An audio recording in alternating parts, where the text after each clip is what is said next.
Ahibati fillah, rahimani wa rahimakumullah. Talabul ilmi dinul Islam. Menuntut ilmu agama Islam. Ya, betapa pentingnya bagi kita untuk mempelajari agama Islam. Betapa pentingnya bagi kita untuk mengetahui ma huwa ad-dinul Islam. Apa sih agama Islam itu? Karena dengan mempelajari kemudian kita mengetahui agama Islam, maka kita telah membuka kemungkinan 50% untuk masuk surganya Allah Subhanahu wa taala. Kenapa saya katakan begitu?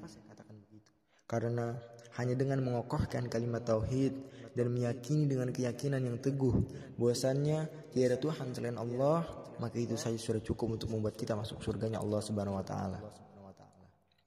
Lalu bagaimana dengan 50% sisanya? 50% sisanya adalah dengan sebuah action, pengamalan.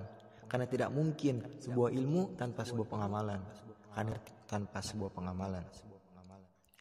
Karena jika keduanya digabungkan antara ilmu pengetahuan dan sebuah pengamalan, maka insya Allah kita akan mendapatkan 100% masuk surganya Allah Subhanahu wa taala. Tapi pertanyaannya, apakah kita telah mempelajari agama Islam? Sudah sampai mana pengetahuan kita akan agama Islam?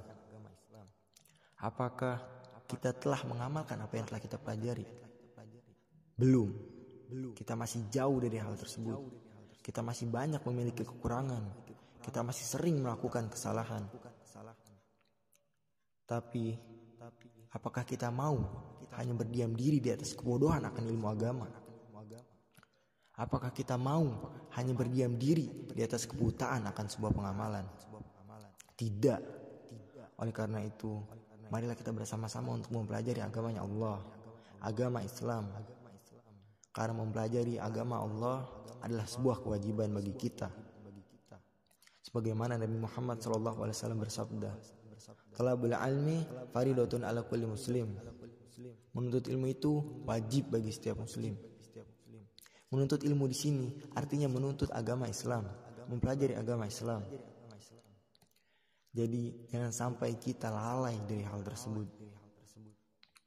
Dan Nabi Muhammad SAW juga bersabda, "Man salaka tariqan yaltamisu fihi ilma, sahalallahu lahu bihi tariqan ilal jannah." Barang siapa yang menempuh jalan dalam rangka menuntut ilmu, maka Allah Subhanahu wa taala akan mudahkan baginya jalan menuju surga. Bahwasannya jika kita mempelajari agama Islam, mempelajari agama Allah Subhanahu wa taala, maka Allah Subhanahu wa taala akan memudahkan kita jalan menuju surganya. Dan di antara ciri-ciri orang yang diberikan kebaikan oleh Allah Subhanahu wa taala adalah orang yang dipahamkan agama oleh Allah Subhanahu wa taala. Sebagaimana Nabi Muhammad SAW bersabda, "Man yuridillahu bihi khairan yufaqihu fid din." Barang siapa yang Allah kehendaki kebaikan baginya, niscaya Allah akan pahamkan baginya agama. Oleh karena itu, marilah kita bersama-sama untuk mempelajari agama Islam. Karena tidak mungkin kita bisa masuk surga kecuali dengan kita memahami agama Islam. Karena untuk mengetahui apa yang Allah Subhanahu wa taala perintahkan dan mengetahui apa yang Allah Subhanahu wa taala larang adalah dengan mempelajari agama Islam, mempelajari agamanya Allah Subhanahu wa taala. Jadi, jangan sampai kita terlalu fokus mempelajari ilmu tentang dunia sampai kita lupa untuk mempelajari ilmu tentang agamanya Allah Subhanahu wa taala.